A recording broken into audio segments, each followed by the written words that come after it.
ಕೋಟೆಕಾರು ಡಕಾಯಿತಿ ಆದ ಸಮಯದಿಂದನೂ ಕೂಡ ಒಂದು ಮಾತು ಕೇಳಿ ಬರ್ತಾ ಇತ್ತು ಆ ಭಾಗದಲ್ಲಿ. ಸ್ಥಳೀಯರು ಶಾಮೀಲಾಗದೆ ಬ್ಯಾಂಕ್ನವರು ಯಾರೋ ಇದರ ಬಗ್ಗೆ ಮಾಹಿತಿಗಳನ್ನು ಕೊಡದೆ, ಹಿಂದೆ ಕೂಡ ಇದೇ ಬ್ಯಾಂಕಲ್ಲಿ ದರೋಡೆ ಕೂಡ ಆಗಿತ್ತು, ಇದೆಲ್ಲವೂ ಸಾಧ್ಯ ಇಲ್ಲ. ಸ್ಥಳೀಯರ ನೆರವಿಲ್ಲದೆ ಈ ರೀತಿ ದೊಡ್ಡ ಒಂದು ಡಕಾಯಿತಿ ನಡೆಯೋಕ್ಕೆ ಸಾಧ್ಯ ಇಲ್ಲ. ಯಾಕೆ ಅನುಮಾನ ಅಂತ ಹೇಳಿದ್ರೆ, ಅನೇಕ ಘಟನೆಗಳಲ್ಲಿ ಕಾಕತಾಳೀಯವಾಗಿ ಅಂತ ಕಾಣಿಸ್ತಾ ಇತ್ತು. ಬ್ಯಾಂಕ್ನ ಸೈರನ್ ಆಫ್ ಆಗಿರುತ್ತೆ, ಅದೇ ಟೈಮಲ್ಲಿ CCTV DVR ಚೇಂಜ್ ಮಾಡ್ತಾ ಇರ್ತಾರೆ. ಇನ್ನೊಂದು ಕಡೆ ಚೆಕ್ ಮಾಡ್ಕೊಂಡಾಗ ಅವತ್ತೇ ಪೊಲೀಸರು ಯಾರು ಕೂಡ ಸ್ಟೇಷನ್ಲಿರಲ್ಲ, ಸೆಕ್ಯೂರಿಟಿಗೆ ಅಂತ ಅವ್ರು ಹೋಗಿರ್ತಾರೆ, CM ಸೆಕ್ಯೂರಿಟಿಗೆ ಅಂಥೇಳಿ.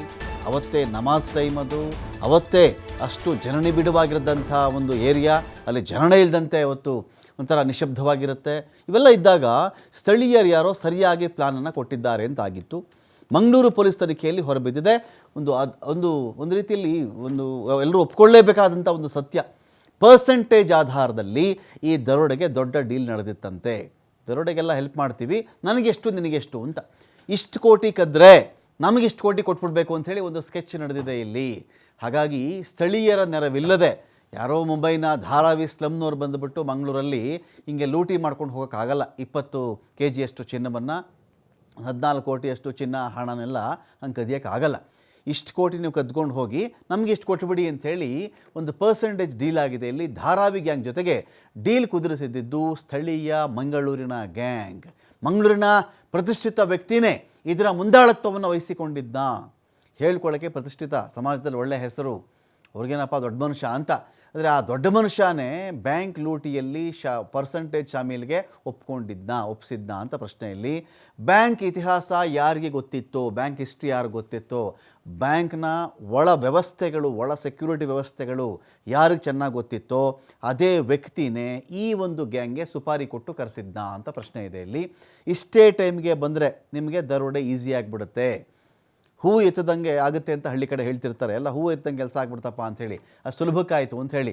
ನೋಡ್ರಪ್ಪ, ನೀವು ಬಂದರೆ ಈ ಟೈಮ್ಗೆ ಬಂದು ದರೋಡೆ ಮಾಡಬೇಕು, ನೀವು ಆಗ ಬಂದು ದರೋಡೆ ಮಾಡಿದ್ರೆ ಕೆಲಸ ಸಲೀಸಾಗ್ಬಿಡುತ್ತೆ ನಿಮಗೆ ಅನ್ನೋದು ಅವನಿಗೂ ಕೂಡ ಗೊತ್ತಿದ್ದಂಥ ಮಾಹಿತಿಯನ್ನೇ ಅವನಿವ್ರಿಗೆ ಶೇರ್ ಮಾಡ್ಕೊಂಡಿದ್ದಾನ. ಬ್ಯಾಂಕ್ನಲ್ಲಿ ನಡೀತಿರ್ತಕ್ಕಂತಹ ಪ್ರತಿಯೊಂದು ಚಟುವಟಿಕೆಯನ್ನು ಅರಿತಿದ್ದವನೇ ಇದರಲ್ಲಿ ಭಾಗಿಯಾಗಿ ಬ್ಯಾಂಕ್ ದರೋಡೆಗೆ ಕಾರಣಕರ್ತನಾಗಿದ್ದಾನ. ಬ್ಯಾಂಕ್ ಸಿಬ್ಬಂದಿ ಜೊತೆಗೆ ಲಿಂಕ್ ಕೂಡ ಇಟ್ಕೊಂಡಿದ್ದ ಅವನು. ಇಲ್ಲಿ ಸಿಬ್ಬಂದಿ ಜೊತೆಗೆ ಲಿಂಕ್ ಇಲ್ಲದೆ ಆಗಲ್ವಲ್ರಿ. ಸಿಬ್ಬಂದಿಗೆ ಏನಾದರೂ ಕೇಳ್ತಾನೆ, ಅವನು ಫೋನ್ ಮಾಡಿ ಕೇಳ್ತಾನೆ, ಯಾರೆಲ್ಲಿದ್ದಾರೆ, ಬ್ಯಾಂಕ್ನ ಮುಖ್ಯಸ್ಥರಲ್ಲಿದ್ದಾರೆ, ಆ ಕ್ಯಾಶಿಯರಲ್ಲಿದ್ದಾನೆ, ಈ ಮ್ಯಾನೇಜರಲ್ಲಿದ್ದಾರೆ, ಇನ್ನೊಬ್ಬರಲ್ಲಿದ್ದಾರೆ, ಈ ಥರದ್ದೆಲ್ಲ ಕೇಳಿದಾಗ ಆ ಮಾಹಿತಿ ಇವರಿಗೆ ಇರಬೇಕು. ಆ ಮಾಹಿತಿ ಶೇರ್ ಮಾಡಿದಾಗ ಇವ್ರಿಗೆ ನೋಡಿ, ಅವತ್ತೇ ಬ್ಯಾಂಕ್ನ ಮುಖ್ಯಸ್ಥರು ಅವತ್ತು ಬ್ಯಾಂಕಲ್ಲಿಲ್ಲ, ಅವ್ರನ್ನ ಕೇಳಿದಾಗ ನಾನು ಅಲ್ಲೆಲ್ಲ ಹೋಗಿದ್ದೆ, ಇನ್ನೊಂದು ಮೇನ್ ಬ್ರಾಂಚಲ್ಲಿ ಕೆಲಸ ಆಯ್ತು ನನಗೆ ಅಂತ ಅವ್ರು ಹೇಳ್ತಾರೆ. ಸೈರನ್ ಕೇಳಿದ್ರೆ ಇಲ್ಲ, ಸೈರನ್ ಆಫ್ ಆಗಿತ್ತು ಅಂತಾರೆ. CCTV ಕೇಳಿದ್ರೆ ಅದು ರಿಪೇರಿ ಮಾಡ್ತಾಯಿದ್ರು ಅಂತ ಹೇಳ್ತಾರೆ.